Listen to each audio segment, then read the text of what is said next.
Salut tout le monde, c'est Comicsplay, j'espère que vous allez bien. Il fait chaud, il fait beau, il fait trop chaud. D'ailleurs sur ma chaise, c'est la fournaise. Qu'est-ce que j'ai lu ces derniers temps? Eh bien vous allez tout savoir dans cette nouvelle émission de mes lectures comics génériques.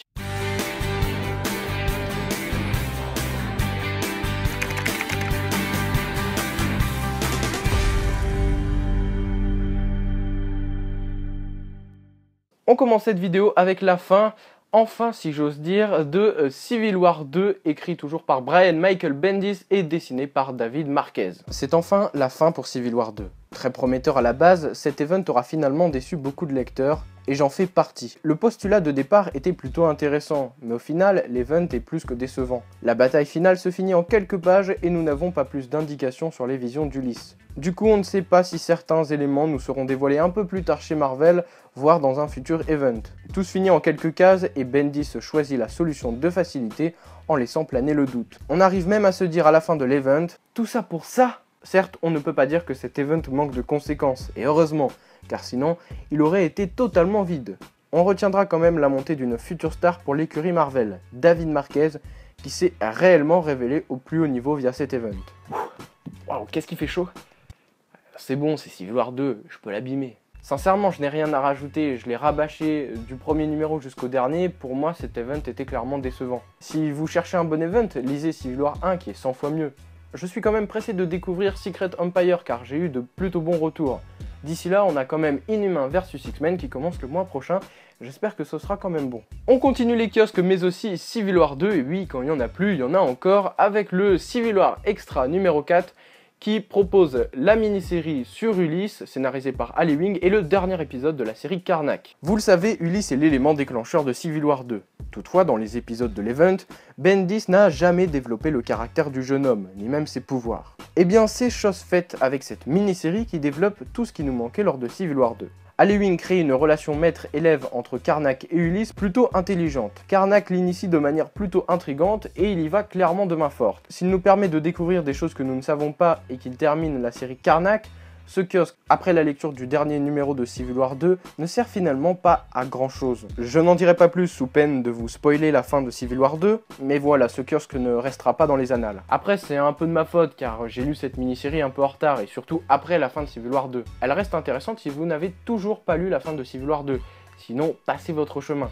En plus, côté dessin, j'ai pas trouvé ça non plus sans sas. Certes, il y a une recherche au niveau des cases, au niveau de la composition des pages, mais voilà, c'est clairement sans plus. Il y a quand même la fin de la série, ou plutôt mini-série Karnak de Warren Ellis qui, dans son ensemble, était plutôt sympathique. C'est dommage malheureusement que Warren Ellis a eu énormément de retard sur cette série. Je trouve qu'elle avait réellement du potentiel et c'est dommage qu'elle s'arrête ainsi. On finit les kiosques avec le All New Iron Man et Avengers hors série numéro 4 qui dévoile la dernière partie de la série Squadron Supreme, scénarisée toujours par James Robinson et dessinée par Leonard Kirk. Et oui, c'est déjà la dernière partie de cette série. Malheureusement, on suit toujours cette équipe venue des quatre coins de l'univers qui essaye tant bien que mal de faire leur justice de leur côté. Mais cette justice ne plaît pas à tout le monde et un retour inattendu risque de mener la zizanie au sein du groupe et annonce surtout un final explosif pour la série. Série qui aura vraiment été un vrai bijou. Sans temps mort, James Robinson aura développé une équipe pourtant très secondaire de l'univers de Marvel et a réussi à la rendre essentielle. Dommage que la série s'arrête si tôt et dommage aussi que la dernière partie soit dessinée par Leonard Kirk, qui propose des pages plutôt moyennes, surtout au niveau des visages. Malheureusement, on ne sait pas ce que cette équipe va devenir, ni même si on reverra les personnages un jour, même si on a quelques pistes à la fin. En tout cas, cette série m'aura plu du début jusqu'à la fin, et si vous ne l'avez toujours pas lu, je vous la conseille vivement. Ah oui, et puis si vous ne la connaissez pas, je vous rappelle qu'il y a aussi un Tout Savoir Sûr sur la chaîne. Je dis ça, je dis rien. On passe à la librairie, ça faisait longtemps que je n'avais pas lu de Star Wars, donc j'ai beaucoup de retard sur les séries Star Wars.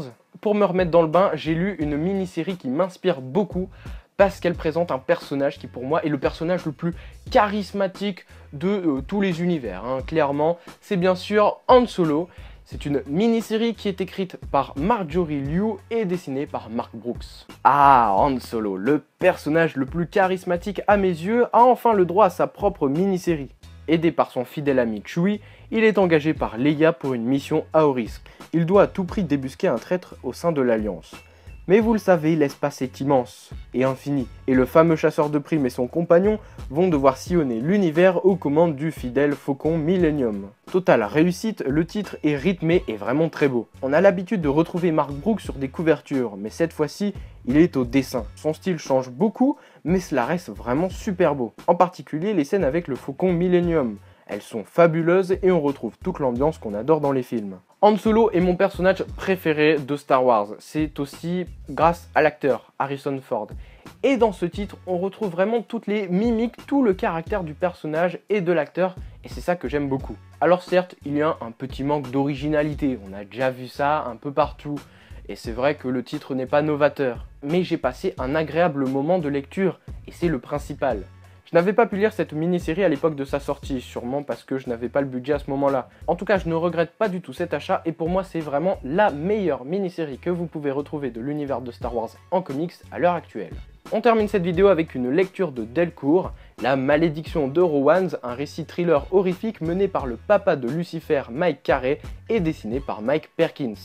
Kitty, une jeune américaine en quête de voyage et de découverte, décide pour ses vacances d'été d'échanger son appartement contre une grande maison anglaise. Elle emménage alors dans cette maison, mais remarque d'étranges phénomènes et n'arrête pas de faire d'horribles cauchemars. Elle comprend rapidement que cette maison cache d'horribles secrets qui vont changer la vie de la jeune demoiselle à jamais. Tel un film d'horreur américain un peu cliché, où une jeune fille un peu trop curieuse se retrouve mêlée à d'étranges phénomènes, cette histoire se veut peut-être un peu trop classique, sans véritable surprise. Alors oui, l'explication de ces étranges phénomènes reste surprenant, toutefois toutes les autres surprises sont des codes qu'on a déjà vus dans d'autres comics d'horreur. Côté dessin, Mike Perkins livre un travail peut-être un peu trop fouillis, qui reste quand même dans l'ambiance du récit. Je lis tellement de récits horrifiques ces derniers temps que j'ai découvert toutes les surprises de ce récit un peu à l'avance. Je m'attendais pas à grand chose, mais quand j'ai vu l'auteur, je me suis dit, il y a peut-être moyen d'avoir quand même une super bonne histoire d'horreur. Bon, on peut le dire, quand j'ai refermé le tome, j'étais un peu déçu. Je précise quand même que l'édition est de bonne facture,